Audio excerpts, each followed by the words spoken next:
C'était lors d'une réunion ensemble avec tout le monde qui était dans le bureau. Parce qu'on avait construit un bureau à l'époque. Tout le monde était là et nous avons choisi dans les statuts d'appeler notre communauté Bondeko. C'était ça. Et ça faisait partie de la communauté. Ce n'est pas une organisation privée, non. On n'a jamais créé une organisation privée de la communauté. Non plus moi, on n'a jamais fait dans ce sens-là. C'est pas ça.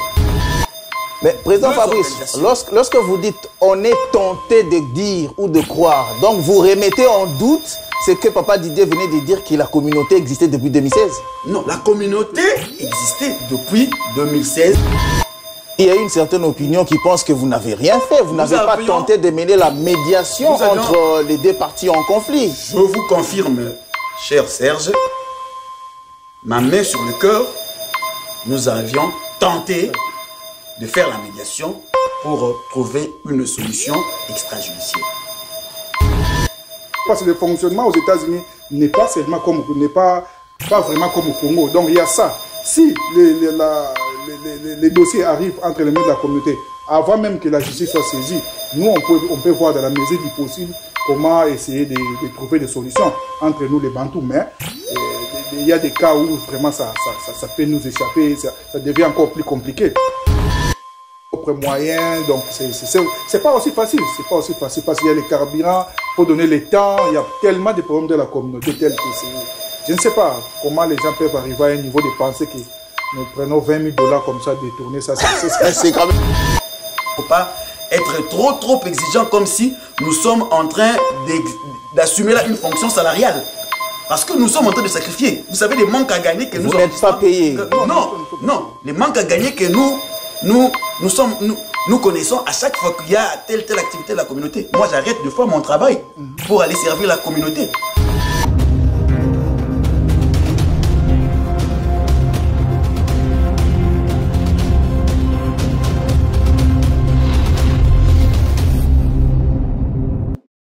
Ils font partie de la diaspora congolaise. La communauté congolaise du Northern Kentucky est représentée par deux personnes que je vais recevoir sur ce plateau. Mesdames et messieurs, bienvenue dans ce tout nouveau numéro de votre magazine sur le plateau de la diaspora. J'ai le réel plaisir de recevoir monsieur Fabrice Lombo et monsieur Didier Diakandoulou. Avec eux, sur ce plateau, nous allons essayer d'aborder quelques sujets qui touchent à la vie communautaire de cette organisation ici aux États-Unis. Mesdames et messieurs, une fois de plus, bienvenue, messieurs Didier Diakandoulou. Bonjour. Bonjour, monsieur Serge Niati. Fabrice Lombo, bonjour. Bonjour, cher Serge Niati. Bienvenue sur le plateau de la diaspora. Merci. Voilà, on va commencer par une question de curiosité. Pourquoi vous faites appeler représentant de la communauté en lieu et place de vous faire appeler président de la communauté comme l'ont fait vos prédécesseurs? Merci beaucoup, monsieur Serge. Merci pour l'opportunité que vous nous accordez pour pouvoir parler dans votre plateau. Nous remercions aussi les téléspectateurs qui sont en train de nous suivre pour l'instant par rapport à tout ce que nous allons essayer de développer ici. Nous appelons représentants, ça entre dans le cadre des étapes que nous avons traversées dans notre communauté. Nous avons connu quelques petites difficultés à un moment, à un certain moment, et il fallait que nous puissions arranger ça, et que nous avions à l'époque des tendances dans la communauté, et nous avons mis ensemble les deux tendances, nous travaillons ensemble, raison pour laquelle chaque parti a choisi un représentant et nous travaillons en termes de représentation à ce niveau ici. Donc, moi et mon frère Serge assurons pas moi, hein? Fabrice. Nous sommes appelés représentants de la communauté compte tenu des tendances que nous avons eues à l'époque. Oui. C'est dans ce sens-là. Le président Fabrice, permettez-moi de vous appeler président, hein, parce que c'est ça me vient souvent comme ça. Est-ce que ce n'est pas une fausse modestie de vous faire appeler représentant de la communauté? Est-ce que ce n'est pas une façon pour vous de vous faire juste aduler par vos compatriotes? Bien, la première des choses, je vous remercie d'abord de l'invitation et de l'opportunité que vous nous offrez en ce moment pour pouvoir parler communauté congolaise, communauté qui nous unit tous. Je voudrais également de la même occasion profiter pour pouvoir saluer tous ceux qui nous suivent à travers votre chaîne YouTube Eh bien, voilà. Alors, pour répondre ou revenir à votre préoccupation, je pense que Papa Didier a été clair sur cette question. Et il ne s'agit pas d'une fausse modestie, mais en réalité, nous sommes des représentants. Même si on devait garder le terme président, les présidents dans une institution comme la nôtre est là pour représenter. Donc nous représentons et c'est le concept que nous avons bien voulu volontairement utiliser dans nos différents textes. C'est le terme qui est consacré, représentant. Et le plus important à mon sens, c'est voir beaucoup plus les attributions qui nous sont dévolues en tant que représentants. Il s'agit en réalité des attributions des directions de toute la communauté, peu importe l'appellation président ou représentant, mais le plus important c'est assumer les tâches qui nous sont dévolues et ces tâches sont les tâches qui traditionnellement sont confiées à la direction d'une organisation, à la direction aux personnes qui assurent la direction d'une organisation. Donc, voilà. Ok, merci, Monsieur Fabrice. Je rappelle à nos téléspectateurs que notre émission sera bilingue pour mieux passer le message. Papa Didier, je reviens à vous. Vous avez parlé tantôt de problèmes que vous avez connus dans votre communauté, mais moi j'aimerais quand même faire un rétropédalage, question de rappeler un peu l'histoire. Comment est-ce que cette organisation a commencé? Merci beaucoup, mon frère Serge. Donc, c'est en 2016 que l'idée de créer la communauté congolaise a eu lieu. À cette époque, on était dans un matanga comme ça, on était assis. Il y a un cas qui nous était arrivé ici et c'était, si je me rappelle bien, papa Jacques Ilunga.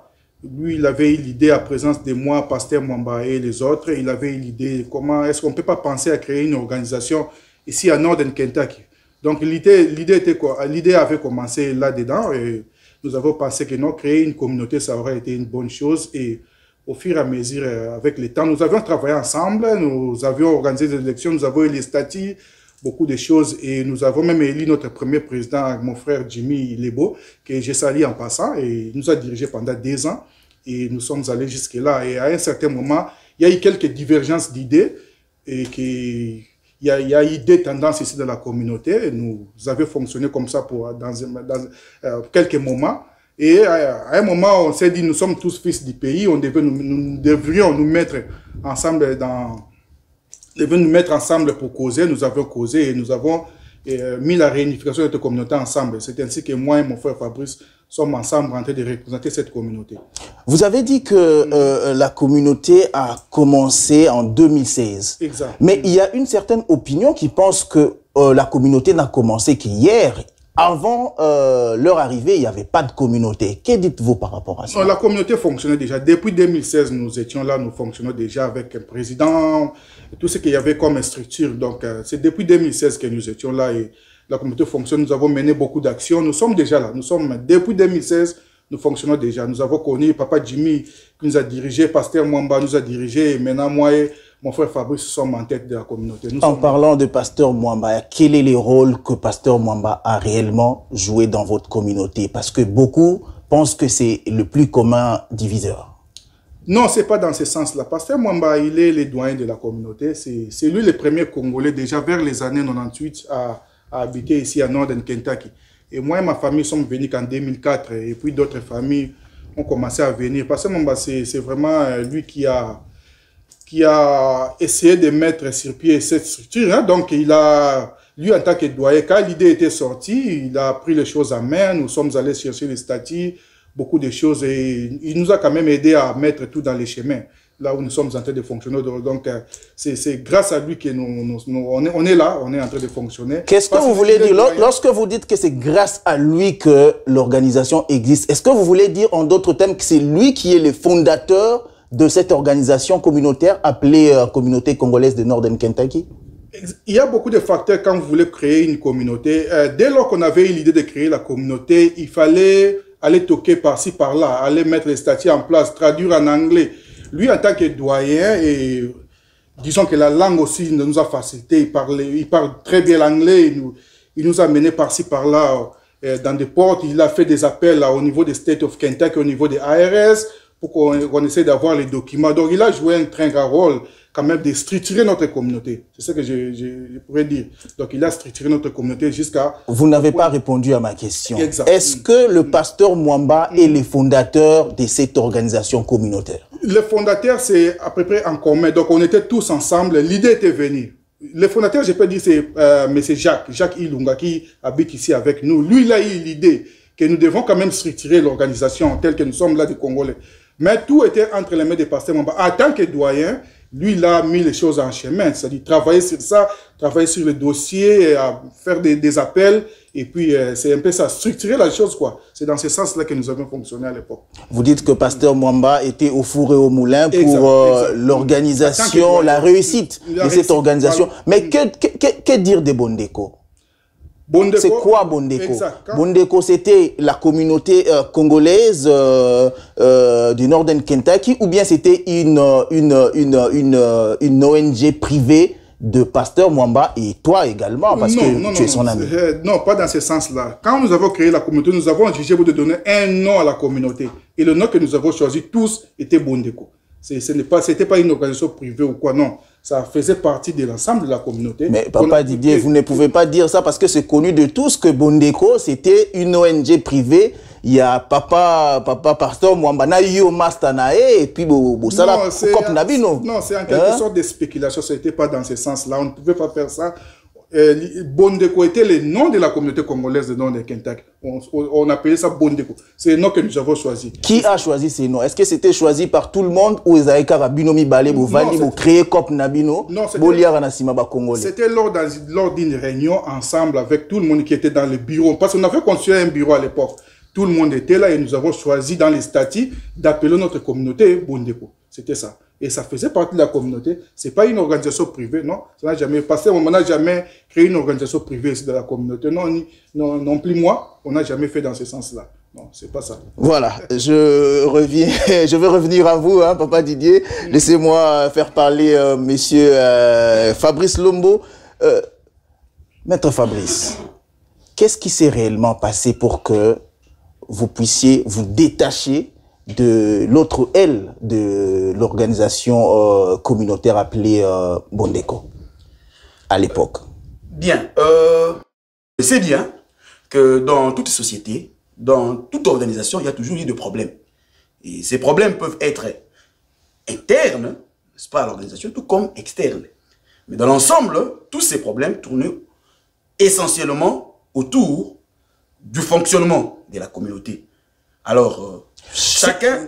Vous dites que l'essentiel des problèmes tournait autour du fonctionnement, mais à ma connaissance, vous vous êtes acharné sur la personne du président de l'époque. Voilà pourquoi je vous dis, ici je parle comme représentant, parce que personnellement, je n'ai jamais manifesté c'est pas moi, un acte qui pourrait être considéré d'acharnement à l'égard de qui que ce soit. Ça, il faut déjà le noter. Mais en tant que représentant, je sais que certains amis pensaient, à tort ou à raison, que l'ancien président détenait un pouvoir absolu et qu'il considérait dans une certaine mesure d'une dictature. Et tout le problème, justement, voilà pourquoi je suis en train de revenir sur les textes. Et tout le problème, il fallait maintenant voir dans quelle mesure encadrer les pouvoirs à la fois du président et des représentants par les textes. Voyez-vous? Donc, en résumé, c'est ça. Bon, aujourd'hui, vous êtes réunifiés. Est-ce qu'on peut dire que c'est sincère, cette réunification? Elle est plus que sincère. Elle est plus que sincère et on le voit, je pense, je ne sais pas si vous le constatez pas, mais elle est plus que sincère. Ça se voit à travers les actes que nous posons. En tout cas, on est dans un comité directeur issu des différents comités directeurs jadis appartenant à des organisations aujourd'hui dissoutes. Alors, nous travaillons comme une seule personne, dans un même état d'esprit, une même logique et on est vraiment ensemble. La volonté de tous, c'est vraiment voir la communauté aller de l'avant, quoi. Mais cette volonté-là, avant, il n'y en avait pas. Qu'est-ce qui a fait qu'aujourd'hui, vous ayez cette volonté-là? Et le deuxième volet de ma question, c'est que quel est l'élément déclencheur qui a fait en sorte que vous puissiez vous réunifier? Est-ce que vous avez aplani les divergences ou de part et d'autre, vous avez vu que ça ne marchait pas? Il y a ceci. Vous savez, l'unité est une valeur. Je venais de vous dire tout à l'heure que quand moi j'arrive, je constate, je trouve deux organisations. Et dans l'organisation à laquelle j'appartenais, rappelez-vous, les images existent. Quand j'ai été élu, lors de mon discours d'investiture, parmi les éléments sur lesquels je m'étais apaisanti, je prenais toujours l'unité. L'unité est une valeur.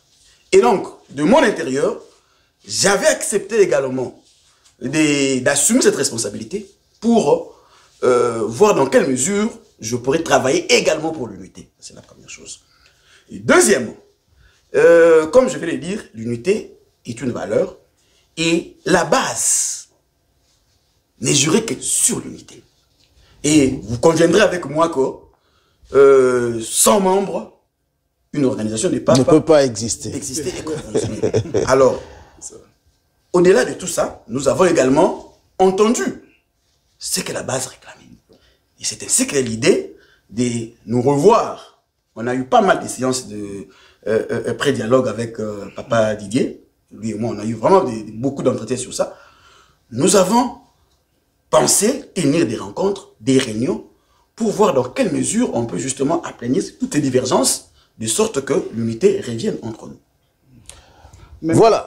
Je voulais ajouter quelque chose. Mais moi aussi, de l'autre camp, moi et mon frère Odé, dès lors que nous étions élus, notre première démarche était d'abord de faire des consultations. Nous avons commencé à consulter d'abord les pasteurs. Et mon frère Fabrice ici était pratiquement la première personne que j'avais consultée. Et ce que j'avais aimé en lui, c'était vraiment ce souhait de travailler ensemble.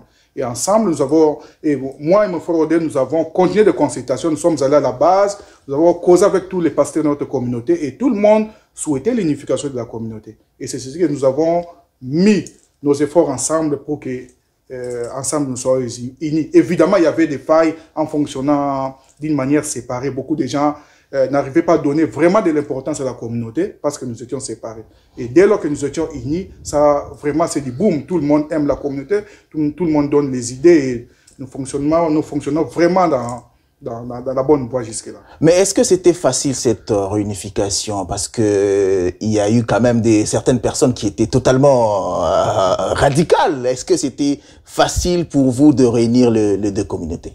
Oui, la démarche était de pouvoir expliquer aux gens. Bon, évidemment, il y a eu beaucoup de spéculations en rapport avec le fonctionnement de notre communauté. Il y a des détournements de fonds, il y a l'argent qui partait par-ci, par-là. Et au fur et à mesure que nous avons mené cette campagne de faire comprendre aux gens qu'il n'y avait pas de dons, où les choses étaient détournées, il n'y avait pas confiscation du pouvoir. Et les gens semblaient comprendre un peu ce qui s'est passé à un moment et tout le monde s'est donné. Il y a eu ce qu'il y a eu. Donc, à mon sens, c'est tout ce que nous avons fait comme effort. C'était pas facile aussi. Bon, il y a des gens qui observent, qui essaient de voir comment, mais ensemble, nous essayons quand même de faire beaucoup d'efforts pour convaincre tout le monde. Vous voyez, même à l'Assemblée Générale, il y a eu beaucoup de gens qui sont venus, donc c'était... Voilà, on va parler de l'Assemblée Générale que vous avez organisée les dimanches derniers. Mais laissez-moi vous poser cette question, comme vous avez la parole, Papa Didier. Vous êtes réunis aujourd'hui. Vous vous êtes fixé des objectifs. Et au jour d'aujourd'hui, quel est le bilan que vous faites de cette transition qui a commencé il y a quelques mois? Notre transition, merci beaucoup pour la question. Notre transition fonctionne d'une manière vraiment extraordinaire parce qu'il y a, d'abord en termes de participation, pratiquement 90% des Congolais essayent quand même d'entrer en jeu, de comprendre ce qui se passe pour la communauté. Et ils sont là, ils sont présents. Quand il y a des réunions, on appelle les gens. Les gens sont vraiment mobilisés. Les gens veulent vraiment être ensemble. Dommage que nous avons connu 3 cas de deuil qui nous ont fait voir l'importance de la communauté parce qu'il fallait enterrer nos frères. Et les gens ont compris qu'il faut que nous soyons ensemble, nous puissions fonctionner ensemble pour que la communauté puisse avoir des moyens et rester ensemble. Donc les gens ont compris beaucoup de choses. au travers ça dans la transition. Donc jusque-là, la transition évolue très bien. Il y a vraiment collaboration sincère entre moi et mon frère Fabrice. Et nous essayons de mettre les idées ensemble pour qu'on avance. Maître Fabrice, est-ce que vous pouvez nous faire un bilan de votre parcours depuis que vous avez commencé la transition jusqu'à aujourd'hui? Est-ce que vous avez atteint les objectifs assignés? Merci de la question, cher Serge. Le 29 janvier 2023, un accord a été conclu par les différents représentants que nous sommes au nom des désorganisations qui existaient. L'accord qu'on a qualifié de mémorandum dorénavant dissoute. Hein. Dissoute, exactement. Il faut le rappeler. Hein. Yeah. Alors, au terme de cet accord, un certain nombre d'objectifs nous avaient été assignés, parmi lesquels vous avez la restructuration de la communauté, vous avez l'organisation des élections dans les délais prévus, vous avez la réconciliation des Congolais, parce que, on doit se le dire, ces divergences de vues sur des questions de gestion de la communauté avaient vraiment divisé les Congolais et qu'il fallait absolument mener des démarches pour obtenir cette réconciliation et par ricochet la cohésion entre Congolais. Alors, la restructuration de la communauté, qu'est-ce que nous entendons par là? Il était question de dissoudre, si vous voulez, juridiquement maintenant cette fois-ci. Parce que la déclaration a été faite, l'accord a été signé sur la dissolution. Mais il fallait accomplir un certain nombre de formalités vis-à-vis de l'État pour qu'au point de vue juridique, ces organisations n'existaient plus et que nous puissions enregistrer la nouvelle organisation qui est issue de cette fusion auprès de l'administration, auprès donc des services de l'État. Ce qui a été fait à ce jour. Et donc, à ce jour, il y a une seule organisation de Congolais enregistrée au niveau du state de Kentucky. Exactement, exactement. Ça a été fait. En dehors de ça, il fallait mettre en place, toujours dans le cadre de la restauration, des organes qui doivent constituer, si vous voulez bien, la communauté. Et à cet effet, une charte de transition a été élaborée et adoptée, laquelle charte prévoit un certain nombre d'organes, notamment le comité directeur qui assure la direction. Vous avez un conseil des sages et vous avez des commissions au nombre de 7 à ce jour. Ça a été fait. Deuxième objectif, je disais, c'est les élections. Les élections, c'est tout un processus.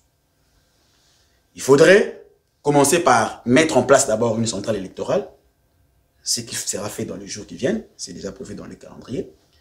Il faut faire adopter une charte électorale et prévoir tout ce qu'il y a comme besoin et dispositions à prendre pour pouvoir arriver aux élections. Étant précisé que la charte a prévu le délai d'une année pour organiser les élections. Mais aujourd'hui, nous sommes déjà à plusieurs mois déjà consommés, mais vous n'arrivez toujours pas à produire tout ce que vous dites là? Non, il y a ceci. La charte a été adoptée pour plusieurs raisons, pour plusieurs contraintes, notamment liées aux différents cas de décès que nous avons enregistrés à la communauté. La charte a été adoptée au mois de juillet dernier. Et dans cette charte, il est dit que les délais d'une année commencent à courir à dater de son adoption. Donc ça signifie que, normalement, les délais prévus pour les élections vont toucher à son terme juillet 2024. Voilà, on a compris que selon vous, les choses marchent correctement, mais il y a un souci. Beaucoup de gens pensent que vous êtes une communauté Yabamatanga, tout simplement. Parce que en dehors de Matanga, on ne vous sent pas, président Fabrice. Bien, merci. C'est vrai que si on s'en tient à l'histoire, telle que présentée par mon co-représentant Didier Diakandou ici, on est tenté de dire que la création de la communauté remonte de 2016. Mais rappelez-vous que mon co-représentant a expliqué tout ce que nous avons connu dans le passé. Ce qui signifie que... Mais président Fabrice, lorsque vous dites on est tenté de dire ou de croire, donc vous remettez en doute ce que Papa Didier venait de dire que la communauté existait depuis 2016? Non, la communauté existait depuis 2016. Mais pourquoi vous dites on est tenté de dire? Parce que aujourd'hui, dans la direction, je ne vais pas utiliser les termes renaissance, mais juridiquement, vous conviendrez avec moi que c'est une structure nouvelle. En réalité, parce qu'il y a un nouvel enregistrement qui a été créé. Et nous sommes là que depuis fin janvier, je dirais février, jusqu'à ce jour. Alors, il faut nous laisser le temps de travailler. Nous travaillons jour et nuit pour essayer non seulement de rendre cette communauté crédible, mais pour que nous puissions être dotés d'outils nécessaires qui puissent nous permettre de répondre véritablement aux attentes de la base, attentes des membres. Les matangas, c'est vrai, ce sont des situations malheureuses qui se produisent dans la communauté. C'est vrai que nous sommes en train de travailler pour structurer les choses, pour essayer d'avoir ce que j'appelle véritablement un véritable plan d'action pour rencontrer les besoins des membres. Mais dans l'entretemps, quand nous avons des cas d'idées qui se produisent, qu'est-ce que nous faisons? Nous ne croisons pas le bras. Voyez-vous, nous ne croisons pas le bras. Nous travaillons, nous les considérons comme des situations qui appellent des interventions urgentes, voyez-vous. Mais sinon, il y a tout un travail de préparation qui est en train de se faire. Et pour voir les résultats, ce n'est pas aujourd'hui ou demain, parce que rappelez-vous, en 5 ou 6 mois, on ne sait pas vraiment présenter des résultats palpables comme ça. Mais ce qui est en train déjà d'être fait est très grand. Et je pense qu'on pourra voir les résultats. On retient qu'il y a un travail qui est en train de se faire. Vous n'êtes pas simplement une organisation communautaire Yabamatanga. Papa Didier, vous avez quelque chose à ajouter? C'est un peu ça, c'est que beaucoup de gens passent, mais ce n'est pas seulement ça le cas. La communauté intervient dans beaucoup de choses. Il y a beaucoup de problèmes. Il y a des cas où la communauté dispose du temps pour suivre les frères qui ont des problèmes au niveau de la justice, au niveau des... On va revenir sur cette question de la justice. J'ai quelques questions à poser par rapport à cette histoire de... Nous ne sommes pas seulement au lieu de Matanga, mais il y a des jeunes gens qu'on a inscrits à l'université, qui sont en train d'étudier dans le collège. Il y a beaucoup de choses comme ça que nous sommes en train de faire. Mais dis-moi, je ne sais pas, vous avez lu les rapports de l'Assemblée générale. Nous avions essayé de résumer tout ce que nous avons fait. On va parler de tout ça tout à l'heure. Je tiens à rappeler à tous ceux qui nous suivent que je reçois sur ce plateau les 2 représentants de la communauté congolaise de Northern Kentucky. Avec eux, nous sommes en train de passer en revue les quelques sujets brûlants liés à la vie de cette communauté. On a vu quand même une forte mobilisation pendant le deuil qu'il y a eu ici dans le Northern Kentucky. Moi, j'aimerais vous poser une question. Cette mobilisation, quelle est la recette magique que vous avez fait pour réussir cette mobilisation? Oui, merci beaucoup mon frère Serge. C'est ce qu'on disait. Vous voyez, l'unification apporte beaucoup de bonnes choses. Quand vous êtes unis, tout le monde essaie de s'impliquer. C'est dans ce cadre-là que vous avez vu la mobilisation. Même au niveau de finances, nous n'avons pas eu beaucoup de difficultés pour réunir l'argent pour atteindre. Vous êtes quand même parmi les rares communautés à atteindre ces montants pendant qu'il y a un deuil.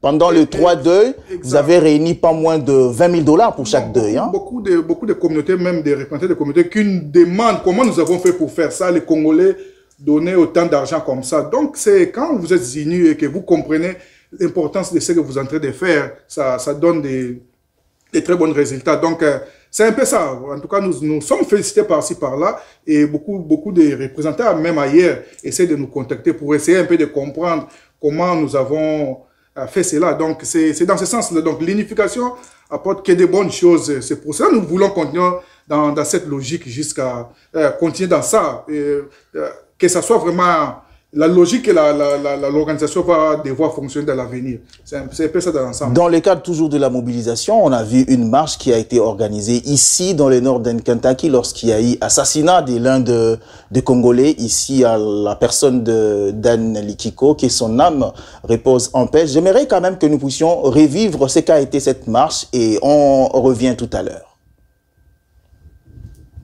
Justice for them! Justice for them! Justice for them! Justice for them! Justice for for them! Justice for them! Justice for them! Justice for them! Justice for them! Justice for them! Justice for them! Justice for them! Justice for them! Justice for them! Justice for them! Justice for them! Justice for them! Justice for them! Justice for them! Justice. Voilà, de retour sur ce plateau, Président Fabrice. En dehors Yabamatanga, on vous accuse aussi d'un manque d'encadrement de la jeunesse parce que, en ma connaissance, votre communauté aujourd'hui est constituée à, disons, 70% des personnes jeunes, mais vous avez du mal à encadrer ces jeunes-là. Il y en a qui se retrouvent en prison pour telle ou telle autre chose. Comment est-ce que vous expliquez cela? Merci. Je parlais tout à l'heure de la structuration de la communauté. Et déjà, au niveau des commissions, nous avons prévu une commission dédiée exclusivement aux jeunes, qu'on qualifie commission des jeunes. Rien que par cet élément, ça prouve à suffisance l'importance et la place que la communauté accorde à la jeunesse. Mais cette commission, nous devons travailler pour qu'elle soit vraiment opérationnelle et dynamique pour pouvoir rencontrer les différentes préoccupations et problèmes. Mais en attendant la mise en place de cette commission, Président Fabrice, on vous accuse de ce manque-là. Voilà, qu'est-ce que vous faites en attendant la mise en place de cette commission? Ça, c'est un élément institutionnel. Mais en dehors de cet élément institutionnel, il faudrait penser à organiser des activités destinées à la jeunesse, des activités à caractère instructif et éducatif. Et c'est ce que prévoit déjà notre programme d'activité trimestrielle. Ça signifie que le mois de novembre ici sera essentiellement un mois consacré aux activités du genre ateliers, conférences pour la jeunesse. Parce qu'en réalité, tout le problème que nous connaissons dans la communauté par rapport à la jeunesse, c'est justement ce problème de manque d'encadrement. Et il faut prévenir avant que le mal n'arrive. Et parmi ces moyens de prévention, nous pensons qu'il faut utiliser des ateliers, conférences pour sensibiliser, faire comprendre à la jeunesse, voilà, il y a ça, voilà comment il faut se comporter pour vous éviter des ennuis. Papa Didier, je reviens à vous. Pourquoi j'ai posé cette question-là? Parce que il y a certains de jeunes Congolais qui se retrouvent en prison aujourd'hui par peut-être manque d'encadrement et que vous avez abandonné. Pour n'ani abandonner bandeko au bazali na prison. Nabamatanga, on vous voit, vous mobilisez. Mais vaut mieux aider quelqu'un qui est encore vivant. Pourquoi vous abandonner bandeko au bakanga milelo? Bon frère, en premier lieu, je voulais un peu revenir à ce que vous avez demandé à mon frère Fabrice avant. Donc, pour l'encadrement de la jeunesse, depuis le temps que nous avons fonctionné avec Passé Maman, nous avons fait beaucoup d'efforts pour essayer d'amener les jeunes dans de bonnes directions, leur donner des enseignements, beaucoup de choses. Et ensemble avec mon frère Fabrice, nous continuons toujours dans cet aspect-là. Il y a ce que nous avons appelé programme d'appui pour l'épanouissement des Congolais ici à Northern Kentucky, où nous avons des formulaires. Nous demandons aux jeunes ce qu'ils veulent devenir. Je voulais devenir mécanicien, je voulais devenir ça et là. Et nous sommes là pour les accompagner. Donc le programme est déjà là, mais nous allons beaucoup plus en travailler. Mais ça ne s'est fait vraiment pas sentir. Oui, nous allons battre campagne. Dès lors que nous avons fini l'Assemblée générale, nous allons maintenant commencer à battre campagne sur ça pour que beaucoup de jeunes puissent y pénétrer. Il y a des gens qui se sont intéressés dans ça et nous travaillons avec eux, ils sont inscrits, ils veulent apprendre un métier. Nous sommes déjà ensemble, nous essayons de collaborer. Mais c'est aussi à la jeunesse de venir vers nous pour poser leurs problèmes, pour qu'ensemble nous puissions fonctionner dans ce sens-là. Il y a beaucoup de failles, oui, nous les connaissons, il y a beaucoup de jeunes. S'il faudra que je puisse vous dire, il y a beaucoup de choses qui sont de conduire, par exemple, sans permis de conduire. Moi-même, j'avais mené l'enquête. Une fois dans mon travail, j'ai appelé sur 5 jeunes, 2 n'avaient pas l'assurance pour conduire la voiture. Ils m'ont dit qu'ils n'ont pas de moyens. Le travail qu'ils sont en train de faire ne leur permet pas de payer l'assurance. Voyez, tout ça sont des failles. Donc, nous, au niveau de la communauté, nous allons vraiment faire beaucoup d'efforts pour que nous puissions leur faire comprendre que non, si vous êtes en train de conduire sans assurance, telle chose peut vous arriver, ça et là. Donc, il y a quand même beaucoup d'efforts. Il y a beaucoup d'efforts fournis, mais j'aimerais quand même que vous puissiez revenir sur la question que je posais tout à l'heure. Il y a de jeunes qui sont en prison aujourd'hui que vous avez abandonnés. Il n'y a pas de suivi. Pourquoi avez-vous abandonné ces jeunes-là à leur triste sort? Dire qu'il n'y a pas de suivi, c'est pas vrai. Il y a des suivis, la communauté. Nous sommes saisis, le bureau est saisi du dossier. Nous sommes en train de suivre ensemble avec la famille. Nous collaborons. En tout cas, nous collaborons, nous sommes en train. Mais ce qu'il faut comprendre, que c'est la justice ici. Les dossiers entre les mains de la justice. Non, nous faisons qu'essayer d'accompagner, d'essayer de voir dans la mesure du possible comment atténuer certaines choses. Mais nous n'avons pas vraiment le contrôle de beaucoup de choses dans 100% dès lors que le dossier est déjà entre les mains de la justice. Donc, il y a beaucoup de choses dans ce sens-là. Mais personne n'est abandonné. Nous sommes là, nous collaborons, nous essayons de voir ce que nous voulons faire à notre niveau. Mais dire abandon, non, c'est pas ça le cas. Président Fabrice, on vous accuse d'avoir abandonné ces jeunes-là. Pourquoi avez-vous abandonné ce jeune-là à leur triste sort? Et si ce n'est pas le cas, les dossiers se trouvent aujourd'hui à quel niveau? Quelles sont les informations que vous détenez par rapport à ce dossier-là? Merci, cher Serge, de la question. La communauté n'a pas vocation à abandonner ses membres. La communauté travaille pour l'épanouissement de ses membres. Et donc, je vois mal que nous puissions abandonner un de nôtres en situation difficile. Maintenant, il faut savoir que lorsque la communauté est saisie d'un cas, d'un dossier, d'une préoccupation, la communauté prend des dispositions pour agir avec toute diligence. Et généralement, on est aussi saisi de ce genre de problème parce que vous parlez de la justice, certainement, quand il y a un problème de justice, ça signifie qu'il y a un conflit. Et la communauté, parmi ses attributions, la communauté a entre autres rôle la médiation en cas de conflit entre Congolais, entre les compatriotes. Nous offrons nos bons offices, nous essayons de concilier les personnes en conflit pour trouver une solution, comme on dit, extrajudiciaire. Parce que vous êtes sans ignorer que chez nous en Afrique, on privilégie beaucoup plus le mode de règlement amiable de conflit à papa, comme on le dit. Et pour ce genre, les cas dont vous évoquez, nous avons tenté effectivement cette médiation. Malheureusement... Mais il y a une certaine opinion qui pense que vous n'avez rien fait. Vous n'avez pas tenté de mener la médiation entre les deux parties en conflit. Je vous confirme, cher Serge, ma main sur le cœur, nous avions tenté de faire la médiation pour trouver une solution extrajudiciaire.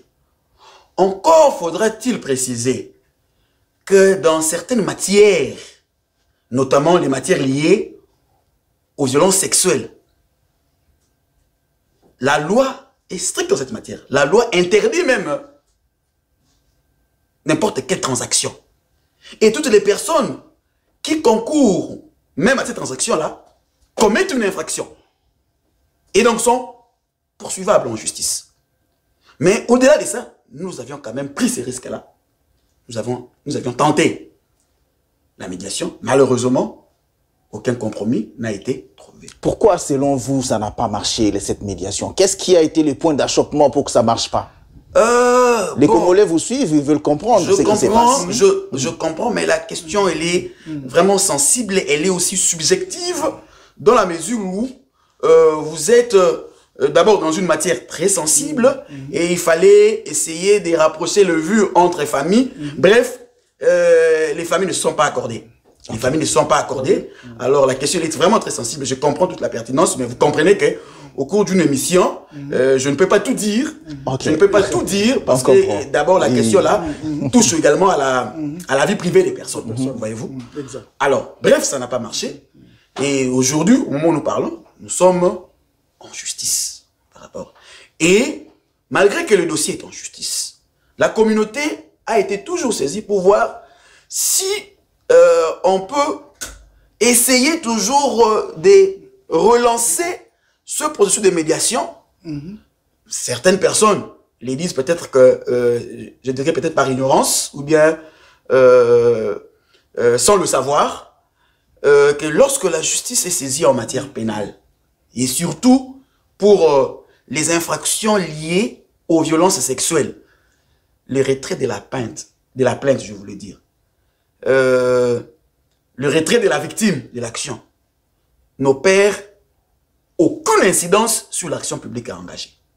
C'est-à-dire, lorsque le parquet décide de poursuivre, ça signifie que l'action est irrévocablement engagée. Engagée, voilà. Donc, on ne peut plus. Mais en d'autres termes, je vais expliquer dans ma terme mot un peu plus simple. Maître Fabrice voulait dire que lorsque le dossier se trouve au niveau de la justice, même si le plaignant, Mouto Afundaki, a retiré le dossier, si le ministère public est déjà saisi du dossier, moyen va arrêter le processus Yakosamba et Zalité. Donc c'est ce que Maître Fabrice était en train de dire. Il est un peu trop technique. Je voulais expliciter, quoi. Merci pour ce rôle pédagogique. Donc, c'est vraiment ça. Alors, ce que la communauté peut faire, la communauté est en train de suivre l'évolution du dossier judiciaire. Parce que c'est quand même un Congolais qui est en détention, on ne peut pas l'abandonner. Et voir dans quelle mesure on peut lui apporter une assistance en tant que Congolais. Mais son sort en ce moment n'est pas entre les mains de la communauté.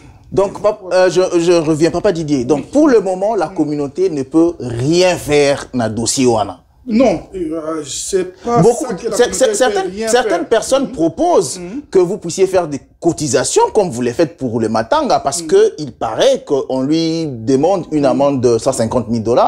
Donc, certaines personnes proposent à ce que bossa la cotisation, ndenge bossa la rapport à Matanga pour ne trouver ne fût que 50 000 $ et venir en aide à ce monsieur. Ouais, ce sont des options que nous sommes en train d'étudier, voir dans quelle mesure nous devions aborder ça.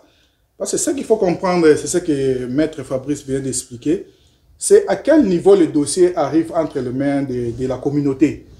Si, il y a des cas où les gens bagarrent dans un appartement et nous on arrive là-bas, on essaie de prodiguer des conseils, on essaie d'arranger, avant que l'autre partie appelle la police, le dossier se termine entre nous. On sait, donc, il ne faut pas faire ça, c'est entre nous Congolais, on essaie d'arranger, prochainement il ne faut pas bagarrer, il ne faut pas faire ça comme incident. Donc, les gens, il y a des conflits où on essaie d'arranger, mais ce qui est tantôt difficile dans certains cas, c'est quand est-ce que le dossier est allé entre les mains de la justice. Parce qu'il y a, ici, c'est pas comme le Congo, il y a des dossiers qui échappent, mais par exemple, les enfants, la gestion des enfants, c'est pas seulement les parents. Les enfants vont à l'école chaque jour. Quand ils remarquent 2-3 jours, mon enfant ne va pas à l'école. Et tout est possible aux États-Unis. Il y a des parents qui tuent les enfants, il y a beaucoup de choses qui arrivent. Et l'école peut faire un constat et voir que non, l'enfant ne va pas à l'école. Et puis, l'école peut commencer des investigations. Avant même que les parents, disons, la communauté puisse être saisie du problème. Donc, les parents peuvent être déjà dedans pourquoi l'enfant n'arrive pas à fréquenter l'école. Donc, il y a des choses qui échappent à la communauté parce que le fonctionnement aux États-Unis n'est pas seulement comme, n'est pas vraiment comme au Congo. Donc, il y a ça. Si les dossiers arrivent entre les mains de la communauté, avant même que la justice soit saisie, nous, on peut voir dans la mesure du possible comment essayer de trouver des solutions entre nous, les Bantous. Mais il y a des cas où vraiment ça peut nous échapper, ça devient encore plus compliqué. Voilà. Nous travaillons sur ça. Les cas présents, nous travaillons sur ça. Nous sommes en train de voir comment essayer d'aborder les choses. Donc, bref, vous n'avez pas abandonné les Congolais qui sont en prison. Chers frères, courage à vous, c'est la vie, ça arrive à tout le monde. Vous avez le soutien de tous les Congolais, tenez bon, ça va aller. Voilà, je reviens sur le plateau. On va parler maintenant de l'Assemblée Générale. Vous avez organisé l'Assemblée Générale le dimanche dernier. Est-ce que vous pouvez nous faire un peu une petite restitution de ce qu'a été cette Assemblée Générale? Oui, merci beaucoup pour la question. L'Assemblée Générale s'est bien passée. Dommage qu'il y a eu quelques petits problèmes au niveau des temps. Parce que c'était prévu à 15h, nous avons commencé pratiquement à 17h30. Bon, évidemment, beaucoup de gens sont venus en retard. Mais dans l'ensemble, l'Assemblée s'est bien passée et nous avons vraiment essayé de montrer à la base tout ce que nous avons fait et tout ce que nous projetons faire prochainement. Je crois que mon frère Fabrice va y entrer en détail. C'est ce qui était bien aussi dans l'Assemblée Générale. Il y a les gens d'Amazon qui étaient venus parce qu'il y a un projet, vous savez, Amazon a à peu près 60% de la population ici, des Congolais du Nord de Kentucky travaillent à Amazon. Donc il y a un projet de mettre, comment on appelle, les syndicats au niveau d'Amazon. Ils sont venus, ils ont eu la parole et les projets Nous essayons aussi au niveau de la communauté d'évaluer ça, voir si c'est un bon projet pour la communauté. Mais disons, disons qu'ils ont tel que les salaires, ils veulent que les salaires puissent aller à $30 par heure, que les gens aient au moins 3 mois de vacances. Il y a beaucoup de revendications qui seront quand même bénéfiques au niveau de notre communauté. Donc il y a ça, mais du point de vue participation, les Congolais sont venus quand même, un bon nombre de Congolais étaient présents et nous avons essayé de dialoguer. Nous avons eu des questions, je crois que mon frère Fabrice va y entrer en détail pour essayer d'expliquer exactement là où nous étions. Donc, c'était vraiment une réussite totale à mon avis. Voilà, c'était une réussite totale. Mais avant de prendre le président Fabrice, j'aimerais que nous puissions voir en image, si la régie est d'accord avec moi, c'est qu'a été cette Assemblée Générale et on revient tout de suite. Pour répondre aux besoins de ses membres. Ce qui te commence à ça risque d'être en déphasage. Mais pour nous ça il faut mener des enquêtes, il faut mener des études. Et ces enquêtes et études peuvent nous conduire à élaborer un véritable plan d'action. Parce que vision, plan d'action. Et l'idée, c'est vraiment élaborer un plan d'action, voire même quinquennal de la communauté. Vous projetez déjà les lots pendant 5 ans, Fabrice, je sais que c'est un peu long, on est à la télé, c'est les temps. Brièvement, qu'est-ce qu'on peut retenir de l'organisation de l'Assemblée Générale de dimanche passé? Brièvement, je dirais que l'événement a été réalisé, à mon avis, avec succès. On a enregistré plus d'une centaine de personnes venues assister à cette réunion. Et les questions importantes ont été abordées. L'Assemblée a pris acte du rapport, a pris acte également du programme trimestriel d'activité. Quelques préoccupations ont été soulevées lors du débat. Certaines préoccupations ont été répondues, d'autres n'ont pas été répondues faute de temps. Et nous envisageons d'organiser une autre réunion pour vider toutes ces questions et adopter des résolutions importantes. Voilà, merci Président Fabrice. Papa Didier, j'aimerais savoir comment est-ce que vous fonctionnez aujourd'hui. L'organisation communautaire appelée Communauté Congolaise de Northern Kentucky. Comment est-ce que... on doit ajouter unie. Donc, Communauté Congolaise de Northern Kentucky unie. Donc, c'est ça l'appellation. Ok, merci beaucoup, merci beaucoup. Donc, comment est-ce qu'elle fonctionne aujourd'hui? Est-ce que vous avez de financement? Est-ce que vous avez des dons? Est-ce que vous avez des contributions que vous recevez pour fonctionner? Non, pour l'instant, nous n'avons pas de financement parce que avant même de commencer à recevoir des financements, nous devons enregistrer avec les 501c au niveau des ARS. Nous n'avons pas encore fait ça pour essayer de projeter comment nous pouvons recevoir des financements. Pour le moment, je peux dire que nous n'avons pas de moyens, s'il faut le dire. Quelques petits moyens que nous avons eu, c'était en rapport avec les Matanga et consorts. Mais lors de l'Assemblée Générale, nous avons plutôt parlé des contributions mensuelles. Dommage que nous n'avons pas conclu avec l'Assemblée. Qu'est-ce que nous allons adopter exactement comme montant? Mais nous voulons vraiment qu'il y ait des contributions mensuelles. Cela va nous éviter, par exemple, quand il y a un cas de deuil, de demander, par exemple, à chaque famille de contribuer $100 du coup. Parce que, vous savez, les cas passés, on a eu trois cas successifs, donc c'était un peu difficile. Mais si nous avons notre caisse, ça sera un peu plus facile d'avoir des moyens et puis sortir des moyens quand on a des cas comme ça. Donc, nous allons beaucoup plus m'atteler dans des contributions mensuelles pour que chaque fin du mois, chaque Congolais ici à Northern Kentucky puisse envoyer sa contribution mensuelle et ça va vraiment aider la communauté à bien fonctionner. D'abord ça, et puis dans les futurs, projeter comment nous pouvons recevoir aussi des dons pour que notre communauté puisse être vraiment boostée. C'est un peu dans ce sens-là. Président Fabrice, j'aimerais vous poser la même question. Comment est-ce que vous fonctionnez? Parce que vous n'avez pas de contribution mensuelle. Comment est-ce que vous arrivez à réaliser ce que vous réalisez là? Ça, c'est la première question. Et la deuxième question, combien de personnes congolaises sont-ils enregistrées dans votre communauté? Le nombre, si vous avez une idée. Merci. Vous avez bien fait de poser la question en rapport avec le nombre. Je commence par là. Je pense que lors de l'Assemblée Générale, cette question avait été abordée et nous avons prévu débuter au mois d'octobre ce que nous appelons comme activité identification et recensement de Congolais. Donc, ce que je peux avancer aujourd'hui, ça fait des chiffres approximatifs, mais... donc, on peut dire qu'aujourd'hui, vous n'avez pas les chiffres exacts de Congolais vivant dans le nord d'Nkentak. Justement parce qu'il y a trop de mouvements. Il y a trop de mouvements là où nous vivons. Et nous voudrions maintenant, à partir du mois d'octobre, lancer l'opération identification et recensement des Congolais. On trouvera des formules. Ça pourrait être fait soit physique au moyen d'un formulaire, soit de manière électronique. On est en train de voir avec les informaticiens comment mettre sur pied une application pour permettre à ceux qui n'auront pas de possibilité de s'enregistrer physiquement, ils peuvent bien le faire à distance au moyen de cette application-là. Ça, on est en train de réfléchir. Ce n'est qu'après cela qu'on pourra vous donner avec précision les chiffres. Donc, je ne veux pas spéculer. Je préfère attendre la fin de cette opération. Comme ça, on pourra vous donner la réponse avec beaucoup plus d'exactitude. Par rapport au fonctionnement, et plus particulièrement les aspects financiers, parce que c'est de ça qu'il s'agit. Évidemment, Papa Didier a la relevé ici, on ne sait pas avoir de dons, parce qu'il faut obtenir l'attestation d'exemption fiscale au niveau de l'ARS. Et pour ce faire, il faut faire adopter d'abord les statuts définitifs de la communauté, parce que là, je rappelle que nous fonctionnons sur base d'une charte de transition qui est un document provisoire.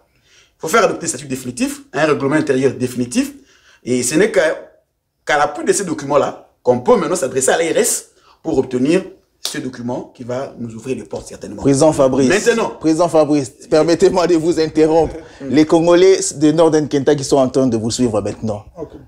Vous ne recevez pas des dons ni du côté fédéral ni du côté state. Vous êtes sincère dans ce que vous dites?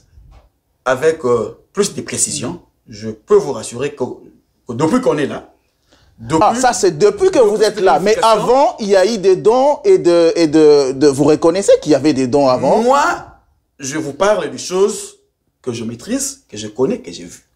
Par le passé, nous étions deux organisations. De votre côté, vous recevez des dons aussi? Une seule fois, nous avons bénéficié d'un don venant d'une église, n'est-ce pas? D'un don constitué essentiellement des marmites et autres ustensiles de cuisine. Et avec toute transparence et clarté, nous avions fait appel à tous les Congolais pour en bénéficier. C'est une seule fois. Et après, on n'a pas eu de don. Et depuis qu'on est ensemble réunis, je peux également certifier qu'aucun don n'a été fait au profit de la communauté. Mais que dites-vous de tout ce qui s'est dit dans le passé, qu'il y avait des dons, 20 000 $, que le communauté recevait du côté fédéral, 10 000 $, du côté state et tout et tout. Qu'est-ce que vous dites par rapport à ça? Je vous réponds exactement, comme ça a été le cas dès l'entame de l'émission. C'est que moi, je peux vous donner des précisions sur des choses que j'ai vécues. Par le passé, je suis mal placé pour répondre à des questions ou bien, je ne sais pas moi. Mais c'était parmi les revendications de l'autre camp, disant que voilà, il y a des dons qui étaient perçus mais que la communauté ne voyait pas. Voilà pourquoi moi je vous dis ceci. Personnellement, moi je n'ai jamais tenu ce genre de langage, première chose. Et deuxième chose, je n'ai aucun élément probant qui puisse me permettre de confirmer ou d'infirmer. Donc, en d'autres termes, vous voulez dire que c'est des spéculations? Voilà pourquoi je vous dis que moi, je suis très mal placé. Je suis très mal placé pour répondre à cette question. D'autant plus que je ne suis pas auteur. Fabrice, vous dites-nous, tout ce qui s'est dit dans les passés, c'est des spéculations, oui ou non? Je vous réponds de la même manière. Moi, je ne suis pas auteur de ce genre de déclaration. Il serait mieux de poser la question. En droit, chez nous, on dit, la charge de la preuve incombe à celui qui allègue un fait. Bon, moi, personnellement, je n'ai allégué aucun fait dans ce sens. Je ne vois pas comment je peux me justifier, encore que dans ces passés-là, moi, je n'étais pas là. Donc, en quelque sorte, les Congolais qui nous suivent ont compris. Donc, on va reposer la question à Papa Didier. Papa Didier, dans les passés, merci beaucoup, Papa Serge. La question, on a, bon, chance n'a zali depuis de créer association, disons, communauté, j'ai joué toujours rôle Moro. Rôle Moro, Banda 2016, Tozali Tilelo, on a toujours joué rôle, mais vice-président, beaucoup de choses, Nazawana. Mais ce que je pourrais dire dans ça, c'est beaucoup plus de spéculations qui ont fait l'objet de notre communauté. Il n'y a pas Papa eu de Didier, dons, Papa Didier. Il n'y a pas eu de dons. Et permettez-moi de vous interrompre. Les Congolais sont en train de vous suivre. Ouais. Comment est-ce que Okoki Koloba spéculation pendant que tu as dit que Binotan Bouzala Kiwana vous bandez 20 000 $, il y a côté fédéral, vous créez même ONG na Congo pour Bajirambongo, c'est connu de tout le monde, Papa Didier. Non, il n'y a pas de preuves dans ça, mon frère Serge. Preuve Okoki Kozala té, mais ça peut être vrai. Archi faux, tout ça, même ça, tout ça, là, et puis, surtout, sur moi, rémunération, tout ce qu'on vivre. Donc, il y a une communauté. Les frères Fabrice Abina, Tanaye, côté Wana Bazalaki, Bazwaki Banzungu, Bissou Tozo Baketch, Namon Bajaket, Missou Koutezan a bureau Tilelo, Missou Soupé Topé Sabat. Donc, il n'y a pas eu de dons en termes, surtout d'argent, on n'a jamais réussi ça. Donc, le 20 000 $, il y a fédéral, 5 000 $, 10 000 $ du côté state. Vraiment, c'est des spéculations. Comment la vie nous va me mater? Non, tu as un bon bon. Pour Babi, pour Bosoma, Bami, tout cas, Bosoma va parler dans le Congo, dans le Congo, on va pas Didier. Non, il est au côté. En termes d'argent, la communauté congolaise n'a pas dans mon côté. Donc, vous affirmez ici que depuis que la communauté congolaise est Banda, de tous les présidents qui se sont succédés, il n'y a jamais eu de dons pour recevoir en termes d'argent. Jamais eu de dons en termes d'argent. Donc, vous fonctionnez comme ça avec du volontariat. Des moyens de volontariat, nos propres moyens. Donc, c'est pas aussi facile. C'est pas aussi facile parce qu'il y a les carburants, il faut donner le temps. Il y a tellement de problèmes de la communauté tels que c'est. Je ne sais pas comment les gens peuvent arriver à un niveau de pensée que nous prenons 20 000 $ comme ça, détourner ça. C'est quand même beaucoup. Hein. Oui, président Fabrice, vous avez quelque chose à dire.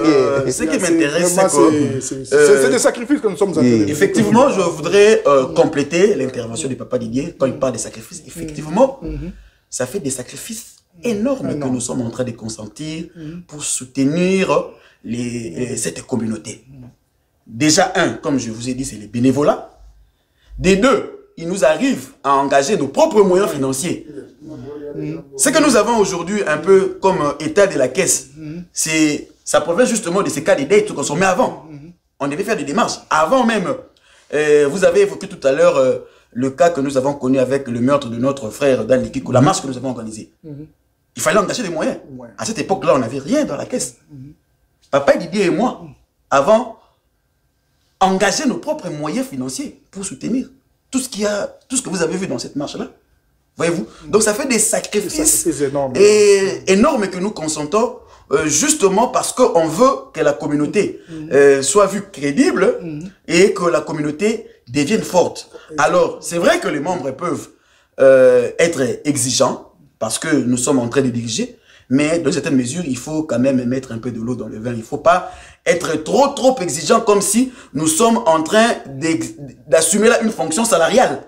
Parce que nous sommes en train de sacrifier. Vous savez, les manques à gagner que nous... Vous n'êtes pas payé. Non. Les manques à gagner que nous connaissons à chaque fois qu'il y a telle activité de la communauté. Moi, j'arrête 2 fois mon travail pour aller servir la communauté.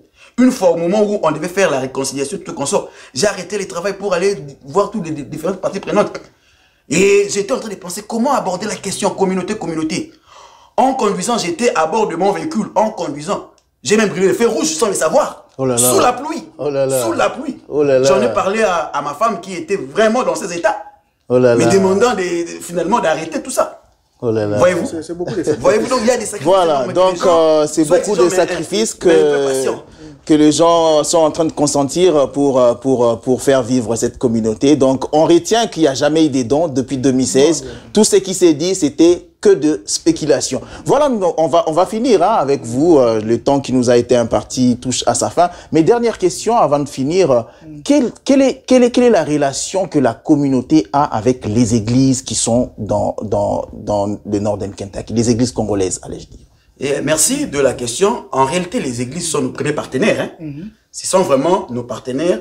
Nos missions sont presque, évidemment, à part la mission prophétique ou bien d'évangélisation, mais du côté comment dire, de l'homme, servir l'homme.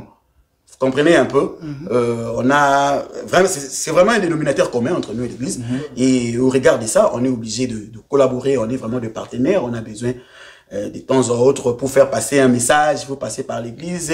Mais beaucoup de gens se plaignent, j'aimerais que Papa Didier réponde à ma question. Là, beaucoup de gens se plaignent de la prolifération des églises dans cette communauté, en lieu et place des entreprises. On a beaucoup plus d'églises qui se créent, tel pasteur qui quitte l'autre pour aller créer une autre église avec 10, 5 membres. Est-ce qu'il y a-t-il pas moyen, à votre niveau, de voir comment réunir ce pasteur-là et créer une seule église pour la communauté congolaise du Northern Kentucky, d'autant plus que la communauté elle-même, elle est réunie. Oui, merci beaucoup mon frère Serge pour cette question-là. Je crois que à mon niveau, ce que je pourrais dire, c'est ça dépend beaucoup plus des doctrines, parce qu'il y a des musulmans, il y a des catholiques, c'est un peu difficile de mettre tout le monde ensemble, quoi, prier dans une même église. Mais cela se passe beaucoup plus du côté des églises des réveils.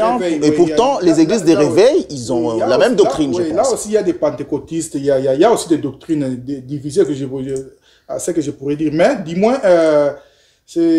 la communauté grandit, et quand il y a beaucoup d'églises, pour moi, c'est une bénédiction. Voilà, c'est une bénédiction que d'avoir plusieurs églises dans une communauté. Mesdames et messieurs, nous sommes arrivés à la fin de cette émission. J'aimerais quand même donner la dernière parole à mes invités avant de conclure. Président Fabrice, je commence par vous. Dernier mot.